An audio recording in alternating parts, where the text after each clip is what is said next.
One of the beautiful things about jiu-jitsu is that it caters for all people. People of different shapes and sizes, different athletic abilities, and different age groups. Like, there's a lot of people that come to jiu-jitsu at over the age of 40. And I'm 34 myself. So what gives me the right to talk about somebody that is over the age of 40? Look, I've spent the past 10 years, 12 years coaching people that are over the age of 40, and what I've found is people that are over that age actually are some of the best physical specimens I've ever worked with. But back to jiu-jitsu is like, it's one of the worst things for your body, but it's one of the best things for your mind. So it's a conflicted situation where you are willing to put up with the destruction that it's causing to your body because it's so powerful for your brain, for mental health.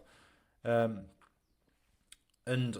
you know, it can leave blokes in a bad way, physically, but they're willing to put up with that because of the mental health benefits.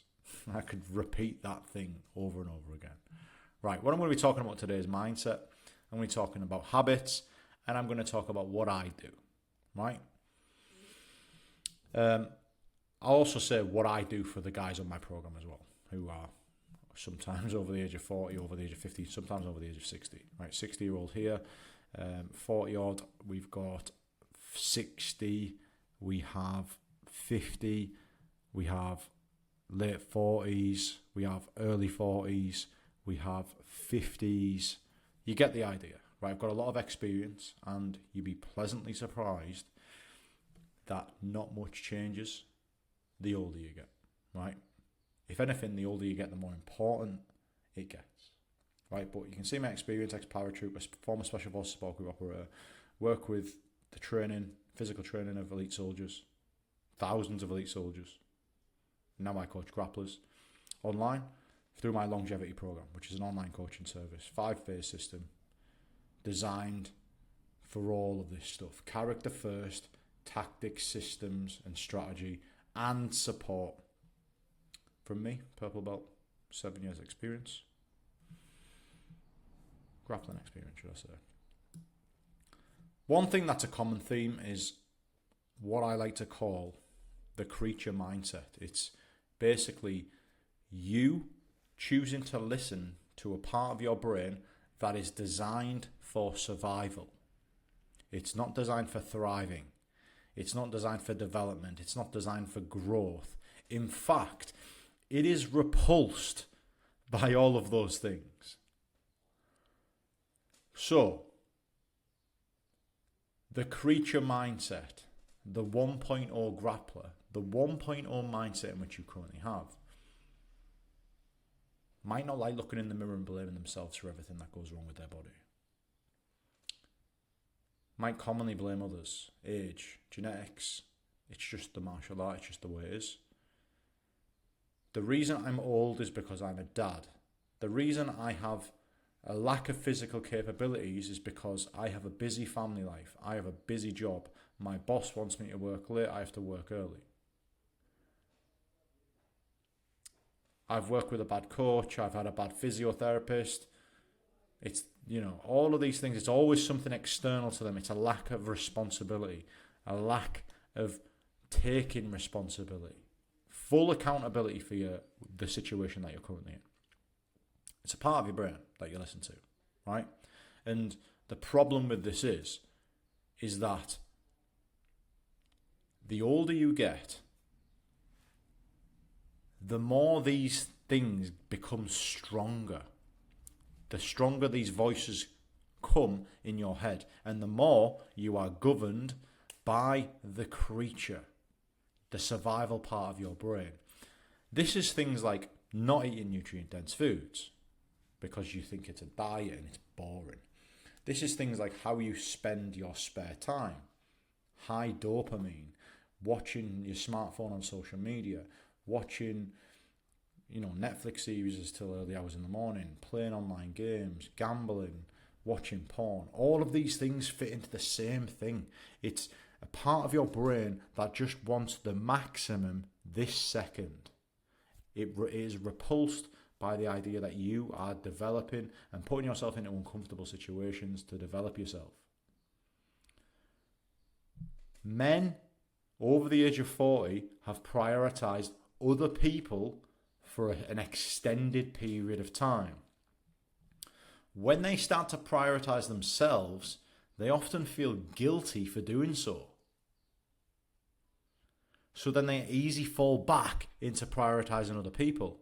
So what happens is that because you're prioritizing other people all the time, you are prioritizing their personal standards over yours. However, you are sabotaging yourself in that process, which results in them mirroring your behaviors and characteristics. It's a bit of a fucking mad situation, right? But in short, all I will say is that you forgot how to prioritize yourself and upkeep your own personal standards because other areas of your life have become your priority for an extended period of time. Family, work, kids, legitimate or not legitimate, you have started neglecting yourself and you have started becoming content with neglecting yourself. And the real problem of this is your family is a reflection of you. And if you neglect yourself, they will neglect themselves as well. So it then becomes a fucking horrible cesspit of problems. The same excuses you have, you might see your daughter use. And you'll laugh because it's funny in the moment. But they're copying you, whether it's for negative reasons or whether it's for positive reasons. And the positive thing about this whole point that I'm going to make is these are just simple reframes of your mind, your beliefs, and how you problem solve.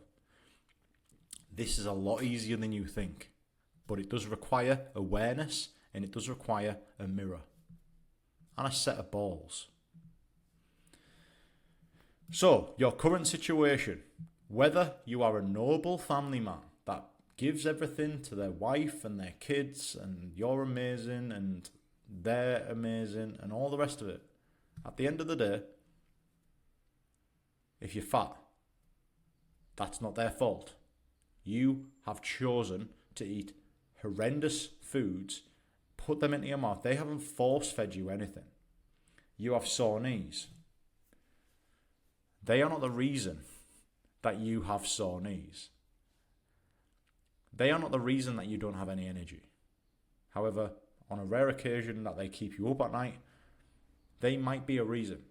But your lack of energy is your fault. Your bad recovery, it's your fault. What can you do about it? These should be all the follow-up questions you're asking yourself as a man with an elite mindset. Sore knees, blame yourself, what can I do? What can I do about it? Cool, do this 3 times a week. Cool, done. Knees no longer sore. Problem solved. Next thing. What can I do about it? Start today. Elite. Doesn't have to be perfect. It just has to be action. Bad recovery, blame yourself. No time to train. Whose fault is that? You. Your time management. Do you need 10 minutes? Listen, I've had people on my program, and I've still got people on my program, that couldn't train for 15 minutes and any more than 15 minutes. And I said, look, don't worry about it. If you can do 5 slots of 10 minutes throughout the day, that is absolutely fine. That's good. There is no excuses. You look at your screen time on your phone, you've managed to stop and look at videos on social media for 10 minutes without even blinking. You didn't have to do that. You could have just chose to allocate it to any of these. No energy, improving nutrient-dense foods, all of this stuff, no time to train. Well, how can I improve the amount of time I've got? Do you know what I mean? Like, you've got the cesspit, which is this, pointing the finger at other people, and you've got the fucking elite mindset that says, this is my fault, what am I going to do about it today? Remember, family will make the same excuses of you as you. They have been. They are mirrors of you, right? So your lack of looking in the mirror results in them being mirrors of you, whether that's negative or positive. You are the decisive person in this situation. Right. Prioritizing getting strong. If I was over the age of 40, right, and I was sucked into the jiu-jitsu bubble, the most important thing is that you know and understand that it doesn't matter where you come from, right? Jiu-jitsu will make your joints weaker. They will put your body in different positions that they're not necessarily meant to go in. That is fine. That is what makes jiu-jitsu great. However, in a very simple manner, the only way that you get around this is prioritizing getting stronger. Because jiu-jitsu is jiu-jitsu. It's complicated, it's amazing, it's beautiful, it's fun, it's random, it's the best thing ever, right? But all you can do as a man is improve your capacity. Improve the amount of stuff that you can do with less of the effects, less of the adverse effects. So how do you do that? This, 3 words. If you get strong, jiu-jitsu becomes easier. It's simple as that. It's that simple, right? And you can't get strong on the mats. You can improve your technique on the mats. You can improve your skill. You can improve your strategy. You can maybe improve your mindset. But jiu-jitsu is learning. Getting strong is with lifting weights, heavy weights. On the mats, you get weaker. The best thing for your brain, the worst thing for your body. And this is all part of counteracting the balance of jiu-jitsu. If you can be a grappler that is free, doesn't have limitation, that is literally the gold standard. You don't need to think about, that is ultimate performance. That's elite performance. Not being held back because your body is X, Y, or Z. And that is something that you earn. You earn the right to be in that situation. You don't just get it for free. So your week needs to be, well, if I'm not doing jiu-jitsu, I'm lifting. If I'm not lifting, I'm doing jiu-jitsu. You need to look at your week and look at your priorities and have equal priorities, right? Jiu-jitsu should be a slight priority. Lifting is also a non-negotiable, right? And then you've got rest days as well. So, the ultimate thing for a man that's over the age of 40 is prioritizing getting strong. The second thing is addressing your energy. Like I said earlier on, for much of your life, nobly so, you have prioritized improving the energy of others. Right? But now you're starting to get a little bit more time, and now we can start improving your quality of life as well. Because if you're just constantly giving, you're just sucking. People are just sucking the life out of you. You need to build yourself back up sooner or later, or you're going to live a miserable life. It's simple as that.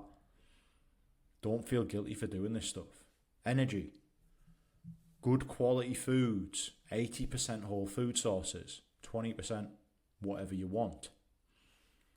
However, remember, if you get this wrong, your choices of food, when you're raiding the kitchen at, late on a night, it's going to be mirrored by your kids. Your kids are going to be addicted to ultra-processed dopamine chemical foods. Then the problem ends up being with, they're going to be addicted to Coca-Cola. And you try and get them off it. It's going to be a fucking nightmare. But this is your fault. You've let this happen. So what you can do is address your energy first. Be an example of high energy, high productivity. Then when your family sees you absolutely thriving, they're going to be like, what the fuck's going on here? See you drinking loads of water. See you drinking coffee. They're going to be like, you know what? Maybe I need to put down this can of Coca-Cola. They're going to learn from you. And then you just say to them, look, this is why you feel like shit, because you're drinking this shit. Drink what I drink. Why don't you do what I do for a day and you will feel amazing? They will do that. They will learn from you. You will be a role model. Ask yourself, every time you eat food, is this going to benefit my health? Is this going to give me high performance? If the answer is no, this is going to benefit my emotions, then fucking throw it in the bin. I'm laughing because it shouldn't be fucking this difficult, but it is. The next one, sleep, right? 7 to 9 hours per night is the aim. Closer to 9 is the gold standard, right? However, if you treat sleep like a workout, then it's just going to be amazing, because when you lift weights, you are developing your strength, you are growing the size and strength of your muscles, you are promoting repair and regeneration of all the tissues, you are improving your neural function, you're improving your ability to retain thoughts and memories, remember techniques, problem solve, speed of problem solving, all of this stuff. So if you're training, if you're doing some good jiu-jitsu, why would you not want to bank your gains? Like, you can't work out, you can't eat well and have shit sleep. It doesn't work like that, because if you have shit sleep, you're just going to reduce your gains. Think about it. If you're sleeping 4 hours a night and your mate is sleeping double that, they're going to get double the repair of the brain. They're going to be so much better at problem solving the next day. You're literally putting yourself at a disadvantage against people that you want to compete with. Yes, healthy competition. People in the workplace, that person who's trying to get a promotion, you're clinging on for dear life in survival mode while he's literally thriving. You can blame other people, or you can take full ownership and learn from it, right? So this is the third area. And if you view sleep like you do your workout, when you start to think about lifting weights, you start to think about carbohydrates before the session to fuel high performance, because without training intensity, like and proper intensity, you don't gain muscle, you don't gain strength. If you don't train hard, you don't need carbohydrates. But if you don't train hard, you're just wasting your time. So, before you go to bed, if you start thinking about reducing cortisol before bed, you drop off to sleep into a better quality sleep quicker, right? But the problem is, 2 or 3 hours before bed is your only time to have some enjoyment, because kids, family, school runs, jiu-jitsu, work, this is your only time you have to yourself. So what you do, because you're in this downward spiral, is you fill that 2 to 3 hours with dopamine, porn, watching Netflix series that have just got you on the edge all the time, and just making everything a drama, reducing this as well to 6, 5, 4 hours a night. Then the next day, you're in absolute tatters, playing catch up. All you can think about is sleep and stimulants. And then you're listening to that voice, the 1.0 voice, the creature that wants to keep you in survival mode. You are choosing to listen to him. And this is the most important thing in snapping you out of this. You cannot snap out of that survival mode brain, that non-thriving level of thinking, without good sleep. Doesn't matter how good your training is, how good you are on the mats, how good your nutrition is. If this is fucking shit, you are going to be in survival mode.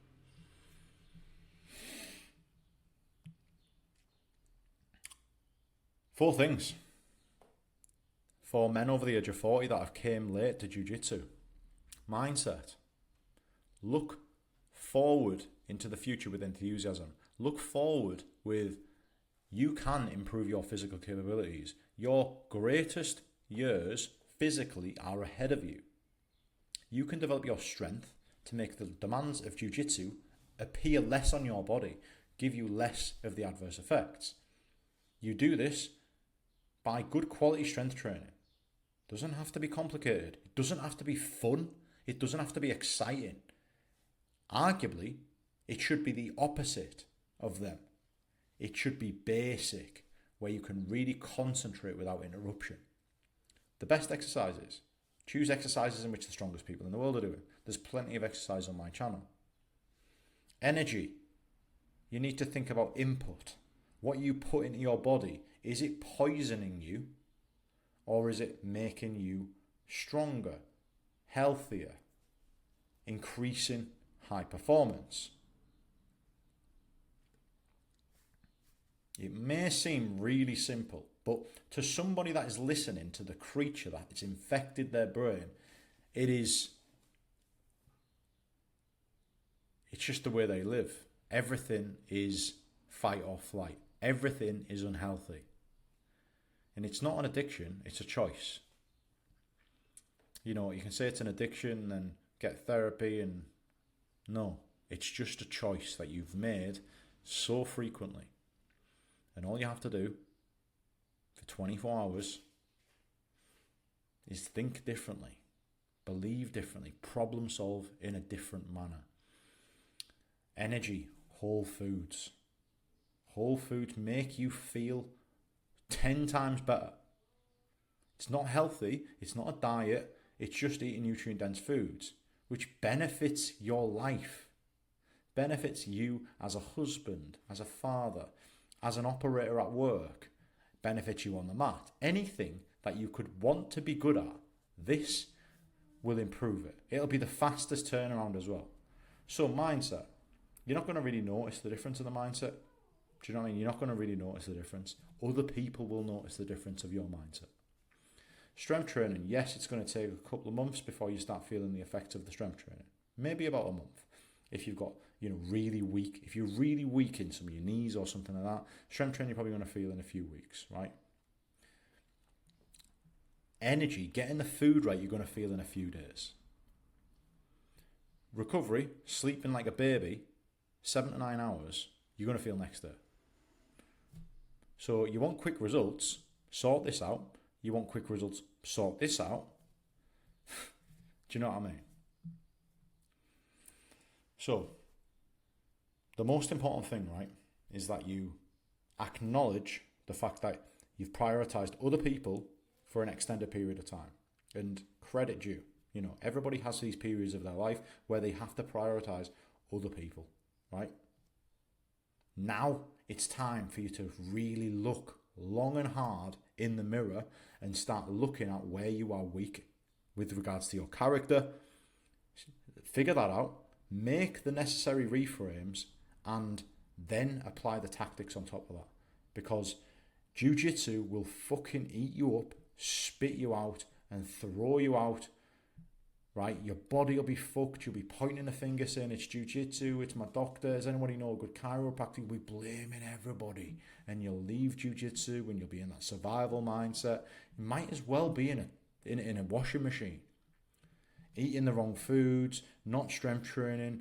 Don't need the strength training, it's technique. Changing your game in jiu-jitsu. Honestly, I've seen so many lads go through this process, and the only reason they go through this process is because they didn't do this. How you thought, lived and believed got you to exactly your current situation, your current physical capabilities, the current symptoms that you have regarding your joints. Now you are getting more time to prioritize yourself. It's important that you do so thoroughly. And that's exactly what we do on the longevity program. We look at the character first, the beliefs, the mindset. We build the 2.0 version of you. We build it out clearly. It's in black and white. We then use that as a foundation. We apply the tactics. Straight after that, you don't do a day of training on my program until we've got all of this stuff figured out. Powerful stuff. The link's in the description if you want to work with me on a one-to-one basis.